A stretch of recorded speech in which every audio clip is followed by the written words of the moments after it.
하나님 말씀 창세기 1장 1절 같이 한번 읽겠습니다. 창세기 1장 1절 시작.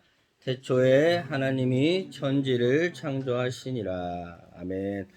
오늘 창세기 1장 쭉 말씀을 같이 보면서 말씀을 나눌 테니까 덮지 마시고 성경책을 같이 옆에 두시고 말씀을 같이 한번 보겠습니다. 태초에 하나님이 천지를 창조하셨다라는 말씀은 다들 아시는 말씀일 텐데, 자, 성경이 이제 하나님에 대해서, 우리가 성경을 통해서 하나님에 대해서 알 수 있는 겁니다. 그렇죠? 이제 하나님에 대해서 알 수 있는 건데, 그 성경이 하나님에 대해서 소개를 하는 제일 처음에 하나님에 대한 소개를 무엇으로 시작한다고요, 지금? 태초에 하나님이 천지를 창조하셨다라는 어떤 창조의 하나님으로 지금 하나님을 소개하는 중입니다. 창조의 하나님으로. 우리가 그동안에 하나님에 대해서 이제 이런저런 많은 생각들을 갖고 있는데, 그런 것들을 지금 이 시간에 다 내려놓으시고, 태초에 천지를 창조하신 하나님이 어떤 하나님이신가라는 것으로 오늘 같이 한번 말씀을 나누려고 합니다. 2절에 같이 한번 볼까요? 1장 2절에 시작. 그 땅이 혼돈하고 공허하며 흑암이 깊음 위에 있고 하나님의 영은 수면 위에 운행하시니라 라고 되어 있습니다. 자, 창조 전의 상황은 지금 어떤 걸로 표현할 수 있나요? 창조 전의 상황은 혼돈하고 공허하고 흑암이 있는 상황. 그렇죠? 무슨 상황인지 우리가 정확히 표현할 수는 없지만은 일단 하나님이 손이 닿기 전에는 뭔가 혼돈하고 공허하고 흑암이 있는 상황이었단 말이에요. 그럼 오늘 이 창조를 통해서 하나님이 이 혼돈과 공허와 흑암이 어떻게 변해가는지에 대해서 우리가 좀 집중했으면 좋겠습니다. 먼저 이 흑암 생각하면은 캄캄함, 어둠, 또 뭐가 생각나요? 아무 쓸모없는 것. 어떤 사람은 하나님의 창조 전 상황이기 때문에 하나님과 대적하는 어떤 무엇, 하나님의 어떤 손길이 닿지 않는, 통제가 되지 않는 어떤 상황이라고 설명하기도 합니다. 더러운 것. 그렇죠. 그런데 하나님이 이 어둠은 어떻게 되냐? 우리 3절, 4절, 5절 같이 한번 볼까요? 시작. 하나님이 이르시되 빛이 있으라 하시니 빛이 있었고 그 빛이 하나님이 보시기에 좋았더라. 하나님이 빛과 어둠을 나누사 하나님이 빛을 낮이라 부르시고 어둠을 밤이라 부르시니라. 저녁이 되고 아침이 되니 이는 첫째 날이라. 자, 보세요. 여기서 어떻게 됩니까? 빛을 만드시면서 자연스럽게 그 어둠이 밤으로 하나님이 어떤 명령을 수행하는, 그래서 저녁이 되는, 자, 아무 쓸모 없을 것 같고 창조 전에 아무것도 아닌 것 같고 뭔가 혼란스럽고 하나님을 대적하는 것과 같은 그 흑암이 하나님의 창조의 손길이 닿으면 어떻게 됩니까? 하나님의 말씀에 따라서 임무를 부여받고 전혀 쓸모 없었던 것 같은 게 밤이 되어서 저녁을 알리는 하나의 신호가 됩니다. 안 믿는 사람들은 가끔 이런 좀 짓궂은 질문을 해요. 들어보셨는지 모르겠지만, 자, 하나님의 천지 창조를 가만히 보면 아시겠지만은 해를 언제 만드세요? 해, 태양.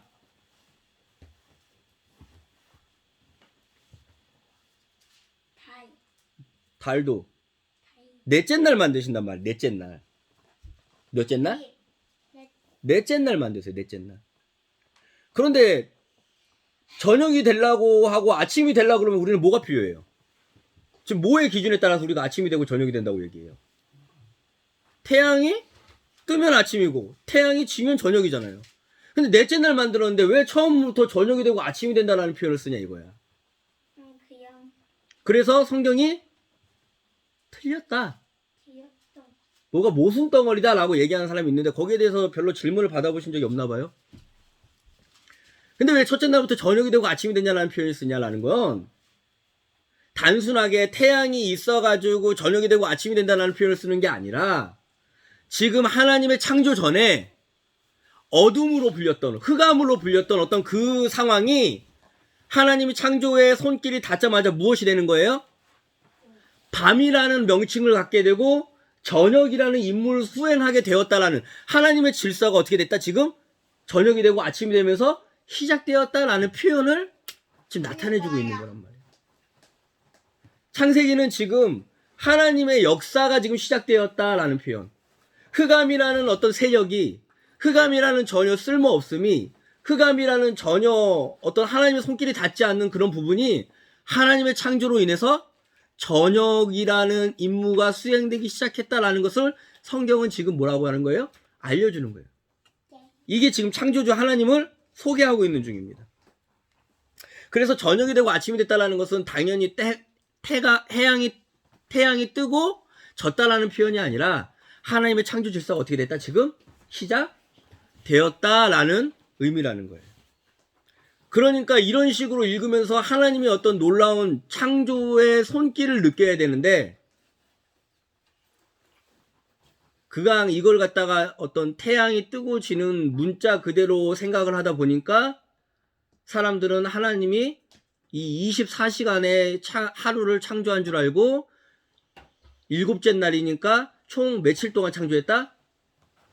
7일 동안 창조했다 그래가지고 지구가 6,000년, 7,000년밖에 안 됐다라는 주장들을 하고, 그런 걸 믿으면은 하나님을 잘 믿는 것처럼, 그런 걸 안 믿으면 하나님을 못 믿는 것처럼 이렇게 되어 있는 지금의 어떤 신앙 구조는 잘못됐죠. 왜냐면은 요즘 젊은이들이 대학교에 가서 뭐 지질학이라든지 우주학이라든지 천문학이라든지 그런 거 전공 안 해도 교양 과목으로 듣는 과목만 들어도 이게 얼마나 터무니없는 이야기고 말도 안 되는 얘기라는 걸 이제는 다 아는데, 단순히 이걸 갖다가 저녁이나 아침을 갖다가 24시간으로 해석해가지고 여기에 집중해서 성경을 가지고 싸우는 것 자체가 불필요한 에너지 낭비라는 겁니다. 하나님은 이게 지금 24시에 지었다라는 걸 강조하는 게 아니라 무엇을 얘기하는 거예요? 만약에 24시로 강조했다 그러면 태양을 처음 날 지었어야지. 성경은 오류가 없는데. 하나님 그런 실수를 하셨을까봐. 그런 실수를 하신 게 아니라 뭐다? 흑암의 그 세력이 하나님의 창조에 닿지 않고 무언가 자기의 독자적으로 존재할 수 있을 것 같은 그 어둠도 하나님의 창조의 손길이 닿으면 무엇이 된다? 하나님의 창조의 영광을 선포하는, 하나님의 창조 질서에 편입될 수밖에 없는 그런 저녁이 되고 아침이 되는 일에 임무가 부여받는다 라는 것을 알려주는 겁니다. 오늘 이런 창조를 보면서 우리는 또 무엇을 알 수 있습니까? 이런 창조가 오늘날에도 계속 하나님의 역사가 있을 줄로 믿습니다. 가끔 우리는 포기를 해요. 아, 이건 정말로 악한 일이고, 아, 정말로 이거는 하나님의 영역이 미치지 않는 곳 같고, 아, 정말로 여기는 하나님이 역사 안 하는 것 같은 어떤 그런 상황이 있는데, 하지만 우리 창조주 하나님은 어떻게 나타나신다고요? 그 흑암으로 존재하는 것에 밤이라고 이름을 붙여주시고 이제 곧 저녁이 되고 아침이 되는 하나님의 역사의 시간들을 흐르게 하신다고. 오늘날 우리의 창조 세계 가운데 하나님의 손길이 닿은 게 있을까요, 없을까요? 없다. 하나님의 손길이 미치지 않는 곳이 없죠. 잘했어요. 모든 것은 하나님의 손길이 미치겠어요. 우리가 비록 흑암처럼 보이는 그 순간이 있을지라도, 어둠처럼 보이는 그 순간이 있을지라도 하나님의 손길에, 하나님의 창조 질서에 편입되어서 저녁이 되고 아침이 되는 일에 쓰임받고 있다는 것을 믿으시는 우리 성도님들이 되길 바랍니다. 그 다음에는 이제 하나님이 혼돈을 바꾸십니다. 혼돈이라고 하면 무엇일까요? 질서가 없고 뭔가 자기 마음대로 하는 엉망진창인 상황이 연상되는데, 우리 둘째 창조를 한번 보겠습니다. 1장 6절에서 8절입니다. 같이 한번 읽어볼까요? 6절에서 7절 8절 시작. 하나님이 이르시되 물 가운데 궁창이 있어 물과 물로 나뉘라 하시고, 하나님이 궁창을 만드사 궁창 아래의 물과 궁창 위의 물로 나뉘게 하시니 그대로 되니라. 하나님이 궁창을 하늘이라 부르시니라. 저녁이 되고 아침이 되니 이는 둘째 날이니라. 그렇죠. 여전히 저녁이 되고 아침이 되죠. 하나님의 질서 가운데, 하나님의 역사 가운데 지금 창조의 시간은 흐르고 있는 중입니다. 임무를 부여받고, 그 다음에 이제 혼돈을, 이 무질서한 상황을 하나님이 어떻게 하세요? 경계를 지어주시는 거예요. 물과 물로 나뉘고 궁창 위와 궁창 아래로 나누는 것. 경계를 지어주시는 중이에요. 하나님이. 하나님이 선을 그어주시는 중이라는 거예요. 사실 이게 문자 그대로 보면은 물과 물이 나뉘고 궁창 위와 궁창 아래가 어떤 거지? 우리가 사실 우리의 이미지, 우리의 상상력으로는 어려워요. 어떤 일이 정확하게 일어나는지. 그런데 분명하게 알 수 있는 건 하나님이 여기서 분명하게 우리에게 보여주시는 건 뭐예요? 경계가 질서정연하게 나눠지고 있구나라는 것을 볼 수 있다라는 거예요. 이건 마치 욥기에서 나오는 하나님의 선언과 같습니다. 욥기 38장 8절, 9절, 10절, 11절 찾을 수 있으시겠어요? 욥기 38장 8절에서 11절까지 제가 한번 우리 같이 한번 읽을까요? 욥기 38장 8절에서 11절 시작. 바다가 그 모태에서 터져 나올 때에 문으로 그것을 가둔 자가 누구냐?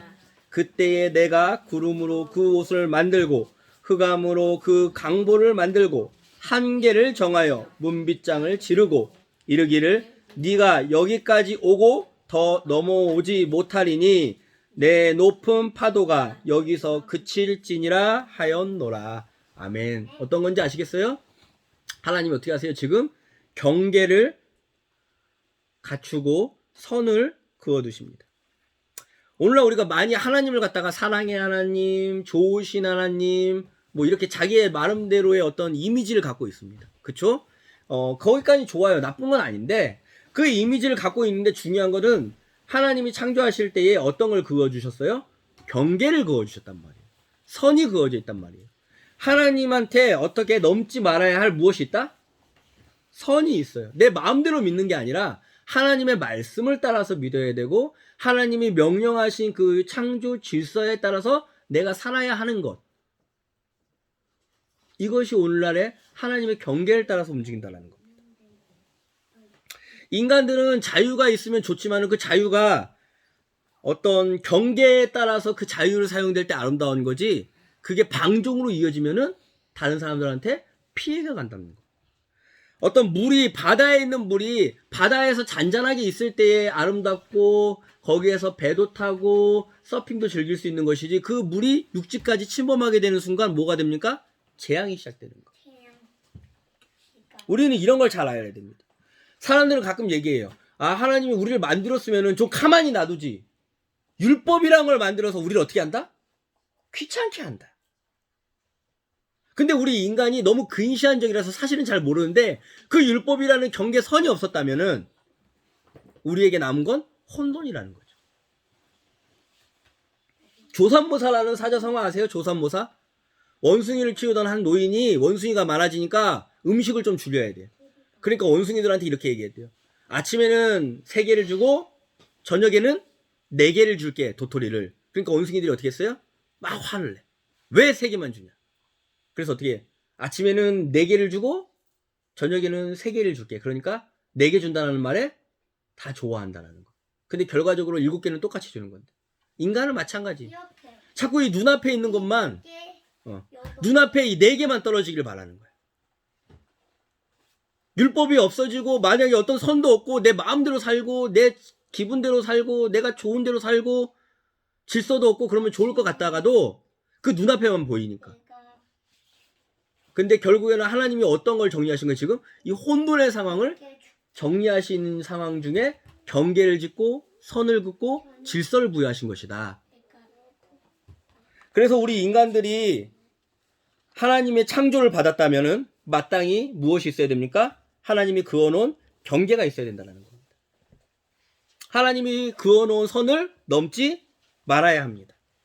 하나님의 말씀에 순종하는 것이 아마 그 경계일 것입니다. 그래서 하나님의 어떤 질서의 경계를 따라서 그 선을 따라서 잘 지키는 우리 성도님들이 되시는 우리 창조의 하나님을 섬기는 우리 성도님들이 되시길 바랍니다. 마지막으로 하나님의 창조 전에는 무엇이 있었습니까? 땅이 혼돈하고 또 공허했다라는 표현이 나오죠. 공허했다. 공허했다라는 건 무엇일까요? 공허했다라는 거. 공허했다. 텅 비었다.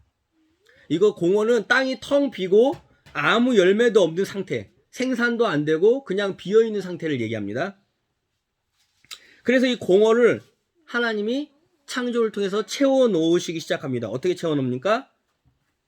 셋째 날 보면은 각종 식물 맺는 열매들, 각종 열매 맺는 과일나무들, 그런 것들이 꽃을 피우고 열매를 맺고 하나님의 명령에 따라서 무언가 생산해내기 시작하고, 넷째 날 보면 해와 달과 별들이 만들어지고 우주의 행성들이 세워지기 시작합니다. 그렇죠? 이 거대한 우주를 이제 좀 천문학에 관심 있으신 분들은 알겠지만, 이 거대한 우주가 하나님의 말씀에 따라서 이 지구만 있으면 되는 게 아니라 가득 채워지는 것. 그런데 아시잖아요. 그 태양과 지구 사이의 이 궤적이 조금만 가까웠어도 지구가 다 타 죽었고, 조금만 멀었어도 지구가 얼었을 거라는 그런 이야기가 있는 것처럼, 이 하나님이 세우신 것들이 다 하나님의 명령을 따라서 그 경계에 맞게 준행하고 운행할 때에 가장 아름답게 유지가 된다는 거. 그리고 이 공허함이 하나님의 명령에 따라서 지킬 때에 아름답게 자기의 열매를 맺고 자기의 위치에 있으면서 가득 이 공허함을 채울 수 있다는 것. 여섯째 날은 짐승들을 만들고, 이 짐승들이 들짐승과 집짐승대로 각각의 경계를 따라서 맡은 일들을 수행하게 됩니다. 자, 이것이 바로 하나님의 창조입니다. 우리 창조주 하나님은 이렇게, 자, 생각해 보세요. 정리해 볼까요? 먼저 그 흑암, 쓸모없는 것 같은 것, 하나님을 대적하고 있는 것 같은 것, 하나님의 손길이 닿지 않은 것 같은 것, 그런 모든 것에 하나님의 손길이 미칠 수 있음을 보여주시고 임무를 부여해 주십니다. 그리고 그 임무를 부여받고 운행될 때에 하나님이 또 그냥 마음대로 운행할 수 있어요? 마음대로 살 수 있어요? 경계를 지어주시고 하나님의 말씀에 맞게끔 운행하게 하십니다. 이렇게 될 때에 그 공허했던 곳에 무엇이 시작됩니까? 열매를 맺고 꽃을 피우고 식물이 자라고 더욱더 생육하고 번성해서 땅에 충만하게 되는 것, 그 공허함을 채우기 시작한다는 것입니다. 그래서 우리들도 이 창조의 질서에 따라서 하나님이 살도록 명령을 하시는 겁니다. 그게 오늘 창세기 1장 26절, 27절, 28절입니다. 같이 한번 볼까요? 시작. 하나님이 이르시되 우리의 형상을 따라 우리의 모양대로 우리가 사람을 만들고 그들로 바다의 물고기와 하늘의 새와 가축과 온 땅과 땅에 기는 모든 것을 다스리게 하자 하시고, 하나님이 자기 형상 곧 하나님의 형상대로 사람을 창조하시되 남자와 여자를 창조하시고, 하나님이 그들에게 복을 주시며 하나님이 그들에게 이르시되 생육하고 번성하여 땅에 충만하라. 땅을 정복하라. 바다의 물고기와 하늘의 새와 땅에 움직이는 모든 생물을 다스리라 하시니라. 아멘. 사람들도 역시 똑같이 하나님의 창조 질서에 맞게 부르심을 받습니다. 뭐예요? 다스리고 또한 하나님의 형상으로 부르시고. 이 다스리는 것과 하나님의 형상이 여기서 두 단어가 중요한데, 하나님이 우리를 부르시면서 주신 임무가 뭐예요? 다스리는 것. 그리고 우리가 넘지 말아야 할 선은 무엇이에요? 하나님의 형상이라는 것. 이걸 잊지 말아야 된다는 겁니다. 오늘날 우리가 이걸 자꾸 잊어버리면, 이걸 놓치면은 다스릴 때 어떻게 다스리냐면은, 다스리라는 말만 듣고 막 내 마음대로 내가 저것들을 정복하고 쟁취하고 내가 마음껏 사용할 수 있게 생각을 하는데, 그거는 뭐예요? 내가 하나님의 형상이 아니라 내가 스스로 신이 되어버렸기 때문에 그렇게 함부로 다스리는 겁니다. 즉 하나님의 선을 넘어버리는 것. 내가 하나님의 형상이라는 마음을 갖고 있을 때, 하나님이 창조하신 어떤 모습대로 다스려야 된다는 생각이 있을 때에 정복보다는 섬김으로, 심판보다는 사랑으로 그렇게 다스리게 되는 겁니다. 그래서 우리의 다스림은 어떻게 되는 거예요? 하나님의 말씀에 따라서 다 파괴하고 죽이는 게 아니라 다 살리고 그것들을 유지하고 지키는 일들을 하게 된다는 겁니다. 그래가지고 못 지켰어. 그래서 이런 하나님의 다스리라는 사역을 이런 식으로 잘 감당할 때에 이 땅에 공허함이 가득 채워지게 될 줄로 믿습니다. 말씀을 정리해 볼까요? 하나님은 어둠도 창조하시고 사용하십니다. 임무를 부여하십니다. 그냥 임무가 부여되는 거예요. 오늘 우리 이제 부모님들 중에 제가 그리고 또 여기 요양원이다 보니까 치매 어르신들이 많이 있잖아요. 그럼 사람들은 그렇게 생각한단 말이에요. 치매니까 아무 쓸모가 없다라고 생각해, 사람들은. 치매니까 저 사람은 하나님을 모를 거라고 생각해, 사람들. 마치 우리가 생각하는 하나님은 내 머리가 살아있어가지고 이 지식으로 하나님을 입으로 고백하고 예수님이 하나님이라는 것을 고백해야 천국에 간다라고 생각한다. 이건 우리 수준이고. 이거는 지금 우리 인간의 수준이고, 내가 지금 여기 나와 있는 어떤 정상적인 그런 물론 이게 틀렸다라는 게 아니라 이건 우리가 알고 있는 범인의 하나님인데, 천지를 창조하신 하나님은 흑암을 가지고 저녁이 되고 아침이 되는 일에 사용하신단 말이에요. 치매이지만 아무 쓸모없는 것 같지만 나는 그 가운데 하나님의 창조의 섭리에 따라서 무언가 임무가 있을 거라고 믿습니다. 그리고 그 임무에 따라서 그들은 그 경계를 넘지 않고 하나님의 있으라 하고 한 그 자리에 있는 거예요, 지금. 여러분도 마찬가지예요. 그냥 내가 여기 이 땅 가운데 뭘 해내야 되고 뭔가 성취를 이뤄야 된다라는 생각 자체가 이미 우리 창조주 하나님을 잘 모르는 거예요. 그냥 있으라고 한 그 자리에 있으면 돼요. 그리고 자연스럽게 저녁이 되고 아침이 될 겁니다. 시간은 그렇게 흘러요. 우리의 인생이 우여곡절이 저녁이 되고 아침이 돼요. 다들 그런 인생의 우여곡절을 겪지 않으세요? 하나님의 창조 질서 속에 우리 살고 있어요. 내 인생도 거기에 맞춰서 그냥 그 자리에 있으면 되는 겁니다. 그럼 거기에 창조의 손길이 묻어 있는 거예요. 그러면서 어떻게? 그 경계를 넘지만 않으면 돼요. 어떤 경계? 하나님의 형상이라는 그 경계. 하나님의 아들이라는 그 경계. 하나님의 딸이라는 그 경계. 하나님의 말씀이라는 그 경계를 지키면서 그냥 있으면 어떻게 된다? 그 공허한 세상을 가득 채울 수 있는 열매가 나타날 줄로 믿습니다. 혼돈하고 공허하고 흑암 중에 있었던 것을 하나님이 창조를 통해서 아름답게 바꾸시는 걸 우리는 봤습니다. 그리고 그 창조가 오늘 멈췄어요? 나에게도 여전히 진행 중인 줄로 믿습니다. 여러분을 부르셨고 그 가운데 경계를 지키면서 그 자리에 있을 때에 하나님의 창조를 통해서 그 비어있는 이 땅 가운데 곳곳에 허전하고 춥고 배고프고 뭔가 하나님의 창조가 이렇게 아름답게 진행되고 있는데 잘 안 되어 있는 비어있는 공간들 누가 채울 수 있을까요? 하나님의 창조를 따라서 지음받은 여러분들이 가득 채울 줄로 믿습니다. 그렇게 채우시는 여러분들이 되길 바랍니다. 우리 같이 한번 기도할까요? 기도하겠습니다. 하나님 감사합니다. 오늘 하나님 창조하시는 우리 하나님에 대해서 들었습니다. 하나님께 대적할 것은 아무것도 없고 하나님한테 쓸모없는 것은 아무것도 없습니다. 하나님의 명령에 따라서 저녁이 되고 아침이 되는 것을 우리는 보았습니다. 하나님의 또한 지정해 주신 경계를 따라서 하나님 물과 물이 나뉘는 것을 보았습니다. 그리고 그렇게 하나님의 명령을 따라서 모든 것들이 아름답게 준행될 때에 그 공허한 곳이 가득 채워지는 것도 보았습니다. 하나님이 창조의 하나님을 우리가 오늘 믿고 정말로 내가 그 하나님을 따라서 그 일들을 잘 감당할 수 있는 신앙의 인물들 되게 도와주옵소서. 감사드리며 예수님 이름으로 기도합니다. 아멘.